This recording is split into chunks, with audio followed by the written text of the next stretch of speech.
G'day, welcome to The Word Gardener. Now, if you don't know what this is all about, please look at the intro clip, but I'm going to teach you how to be a really good word gardener and encourage those early words.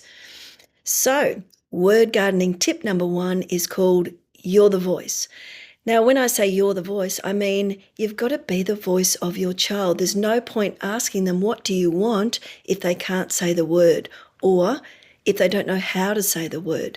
So it's almost about knowing your child, watching them really carefully, preempting what they might want to say, and being their voice. You're the voice for your child. Now, this doesn't matter if they're not speaking any words, and it doesn't matter if they're speaking a couple of words. They might want to build those into a phrase. They might be saying nana for banana, and you might say, okay, they want to learn how to say I want a banana. So you might say that, want a banana, all right? You are going to be the voice for your child. I'll give you an example. I was out to dinner with my mate and we'd had main course. It came to like, do we leave or do we stay and have dessert? I wanted dessert. And I'd seen earlier on someone else's table tiramisu, and I love tiramisu. But I just went blank when the waiter came round and said, would you like dessert? And I said, yep, I would like some of that blank.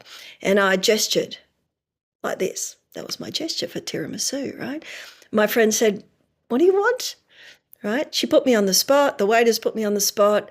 I block even more. I cannot think of that word. But then my friend remembers she spotted me looking at the other table with the tiramisu, and she almost read my mind, tiramisu. Then I could copy the word, tiramisu. Your child is more likely to copy your word, to learn your word, if you follow their lead, if you think about really what they are wanting to communicate, not what you want to communicate. So here is a wonderful mama. Don't look too closely at her hand because it is an AI-generated picture and her fingers are sort of odd. But she has learnt from her speech pathologist that she should follow her child's lead. So here she is doing some lovely car play next to her child because she knows that her child is really into cars. And she's got this agenda. She is saying things like go car and fast car, or she's got a truck. She might be saying, yellow truck, go truck, stop truck, feeding in this lovely language. But her child is not even attending to what she's doing. He starts to do this. All right, so he's starting to line up the cars. He loves cars, but he likes lining them up. He's probably going to be a really good engineer one day. So instead of her, with her agenda of putting the truck along the road and saying go truck and stop truck, she should really observe what her child is doing and be the voice for her child. So she needs to put her own agenda aside and start feeding in the language that's going to motivate her child. So she might say something like, or she might hold a car for a bit longer and say, car, more car. When he's starting to touch all those cars, he might be touching the first one, then the second one. She might say, red car, orange car. And then she will observe whether he's into that language. If he makes a word, he might say boom, boom. She might say brum, brum. She's following what he is wanting to say. In other words, you've got to think, if my child could say something, what would they be saying?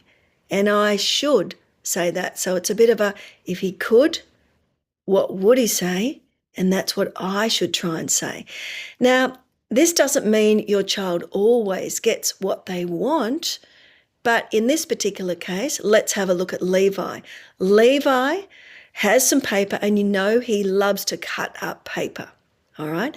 Now, it doesn't mean you're always going to give him scissors. Maybe Levi is too young for scissors, but he comes up to you and he does the cutting gesture. So you are going to be the voice for him. Cut. You want to cut, or you want me to cut. Or maybe he is at an age where he can use scissors. So you might say, scissors, You're going to be his voice. You're not going to say, as he's trying to communicate this gesture, what do you want? Because if he could say it, he would say it. All right. Again, this doesn't always mean just because your child is requesting something, they get it. So following what they want doesn't mean that they always get it, but you've still got to let them communicate it. Sim looks up at the fridge and says, yo-ya. Now, you know that's the way he says yogurt. He's already had a yogurt, however. The speech pathologist has said, I've got to follow what he wants, right? It doesn't mean he necessarily gets it. Yo-ya, he says. So you say yogurt. You want yogurt. No, Sim, no more yogurt. And you might direct him to what he can have. But you're still being his voice. Just like any child, if they said, can I have 10 yogurts? You're going to say 10 yogurts? No, right? You can't have 10 yogurts. But they have the right to communicate it still. You're sharing a book with Harley. You point to a cow and say, moo, right? You've heard from your speech pathologist that using animal noises can really help some new sounds come out, can really motivate kids because often it's sort of fun. But you notice that Harley is just looking at the mud in the picture and he's pointing to the mud, or he's even just looking at that mud, and then he says, yuck, all right? So in other words, you've got to be his voice. Yuck, mud, yucky mud. And he shakes his head and says, yuck. Maybe he thinks it's poo, right? What kid doesn't want to talk about poo? So you're going to say that, even if it's not poo.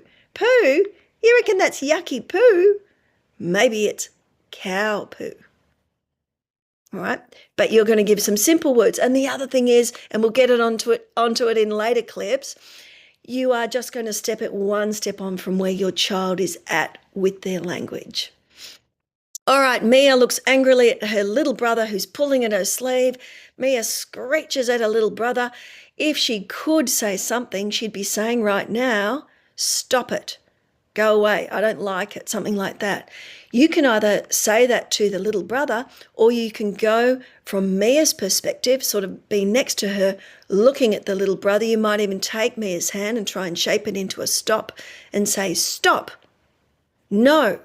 You're teaching her the words that she wants to say. She's more likely to copy them if you follow what she's wanting to say.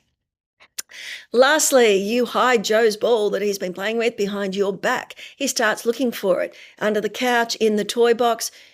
You know he's looking for that ball. So you could say ball, but he's also looking for it. So an early question word is where?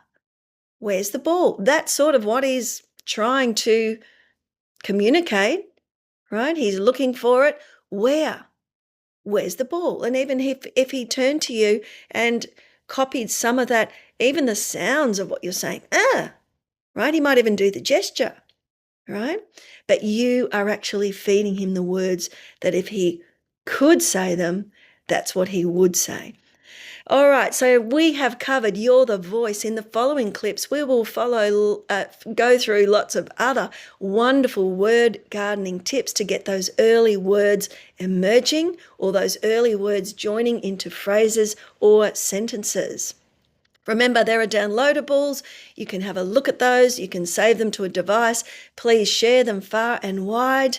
And lastly, follow the Word Gardener tips on my YouTube channel. And again, share them. The more people in your child's life that are using these word gardening tips, the better. I will see you in word gardening tip number